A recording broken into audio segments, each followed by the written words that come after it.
Beaucoup d'entrepreneurs ne réalisent pas que le stress, l'anxiété qu'ils éprouvent sont provoqués par des problèmes d'argent. De la finance vous sert au creux de l'oreille tout ce que vous devez savoir pour avoir l'esprit tranquille quand vous pensez à vos finances.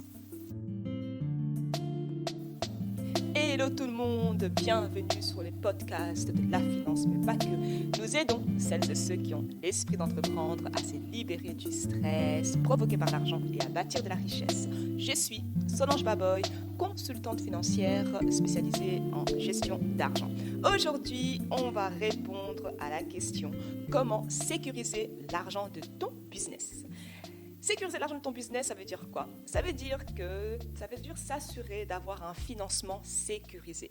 Ça veut tout simplement dire qu'on va avoir de l'argent pour faire face à nos obligations de paiement. Parce que beaucoup d'entreprises font faillite, mettent la clé sous les paillassons, bye bye, parce qu'elles ne sont plus en mesure de payer quoi que ce soit. Elles ne peuvent plus payer leurs cotisations sociales, elles ne peuvent plus payer leur TVA, elles ne peuvent plus payer leurs salariés, leurs fournisseurs, et donc c'est fini, over pour eux. Et nous, on ne veut pas que vous ayez ça. C'est pourquoi aujourd'hui, on va partager quelques tips pour vous aider à éviter que cela vous arrive. Alors, accrochez-vous, c'est parti. La première chose à faire pour pouvoir sécuriser son argent, c'est vraiment de mettre en place ce qu'on appelle une prévision de trésorerie.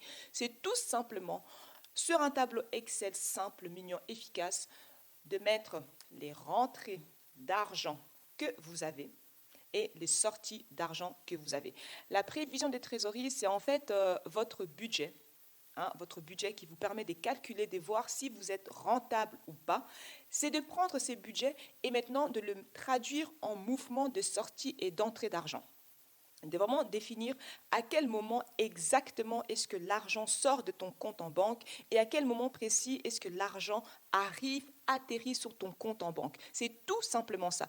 Et la prévision des trésoreries, il faut le faire à l'avance. On le fait généralement sur un an. Et on le suit régulièrement chaque mois, chaque semaine. On le suit de près pour voir un peu quelle est notre position par rapport à notre trésorerie, où est-ce qu'on se situe au niveau de notre compte en banque. Vraiment pour s'assurer qu'on va avoir suffisamment d'argent sur notre compte en banque ou dans notre caisse pour payer nos matières premières, payer nos fournisseurs, payer nos salariés, etc. Ça, c'est une chose primordiale à faire en tant qu'entrepreneur consciencieux, en tant qu'entrepreneur vaillant, pour s'assurer que notre entreprise va continuer à fonctionner, à tourner, à survivre encore de nombreuses années. Alors, quelque chose qui est super important, que ne mélange pas l'argent. Pour que je sois sûr que tu comprennes et que tu t'engages, répète après moi, l'argent du business est pour ce qui est lié au business. L'argent personnel est pour les choses personnelles. Je ne vais pas utiliser l'argent personnel pour acheter des choses business. Et je n'utiliserai jamais l'argent de l'entreprise pour acheter des choses personnelles. Donc, aide-moi Dieu. Fais-toi cette promesse. Vraiment, c'est super important. Répète cette phrase au moins 3-4 fois par jour. Pourquoi est-ce que c'est super important de garder ton argent business et ton argent privé séparés? Donc, soyons bien clairs, tu dois avoir des comptes bancaires séparés. Un compte pour tes finances personnelles et un autre compte pour les finances de ton entreprise. Et tu ne devrais jamais les mélanger. Donc, n'utilise pas ton compte pro pour faire des courses alimentaires, ni ton compte personnel pour acheter des fournitures, des matières premières, des marchandises pour ton business. Cela va ouvrir la porte à bien plus d'ennuis que tu ne peux t'imaginer. C'est vraiment la recette pour un véritable désastre pour plusieurs raisons. La première, c'est quoi? C'est que tes finances perso et pro sont mélangées et les fonds sont tellement entremêlés qu'il t'est impossible de savoir ce que tu as dépensé pour usage privé et usage pro. La deuxième chose, c'est quoi? C'est que les soldes ne sont pas séparés, donc tu ne peux pas identifier les bénéfices de ton business et tu ne sais pas vraiment si tu gagnes de l'argent ou pas. Troisièmement, ça sera un vrai cauchemar lors de la déclaration d'impôt quand tu vas devoir éplucher tes tickets Carrefour et Office Dépôt et faire les tris entre ce qui est pro et perso. C'est encore pire si tes achats pro et privés sont repris sur le même ticket, une vraie catastrophe. Et finalement, Tes documents sont un bordel royal, ce qui t'expose à des amendes du fisc pour cause de pièces justificatives incorrectes en cas d'un contrôle fiscal. Je n'insisterai jamais assez sur l'importance de cette étape simple dans la gestion de tes finances. C'est tellement important que j'aimerais que tu t'engages à t'en occuper cette semaine. Tout ce que tu as à faire, c'est d'aller à ta banque et demander 2 comptes en banque séparés. Un compte courant pour tes opérations pro et un compte épargne pour épargner et réinvestir dans le business. Ça ne prendra que quelques minutes et ne devrait pas te coûter beaucoup d'argent. Faire cette simple démarche va t'éviter des maux de tête interminables par la suite.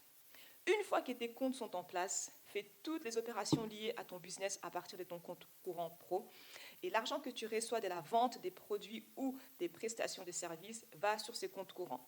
Et tous les achats business, gros ou petits, dans les magasins ou en ligne, sortent de ces comptes. Peu importe quoi.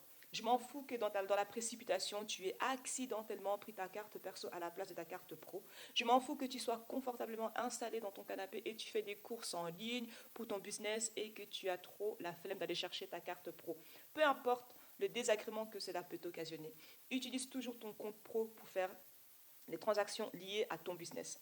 Si tu poses cet acte tout simple, tu ne vas pas non seulement réduire ton stress et te protéger, mais tu te faciliteras aussi grandement la vie pour tous les autres aspects de la gestion financière de ton business. Voilà pour aujourd'hui. Alors, la tâche à effectuer aujourd'hui, c'est de t'assurer que tu aies 2 comptes en banque séparés. Un compte pour tes dépenses personnelles et un compte pour tes dépenses professionnelles. Donc, si ce n'est pas le cas, vraiment, je te conseille de courir vite à ta banque et ouvrir un compte pro pour bien séparer tes finances professionnelles et tes finances privées. Voilà, c'est tout pour aujourd'hui. Je vous donne rendez-vous au prochain épisode. En attendant, prenez bien soin de votre argent et que la paix financière soit avec vous. Bye! Pour que l'argent ne soit plus une source de stress, apprendre à gérer grâce à de la finance.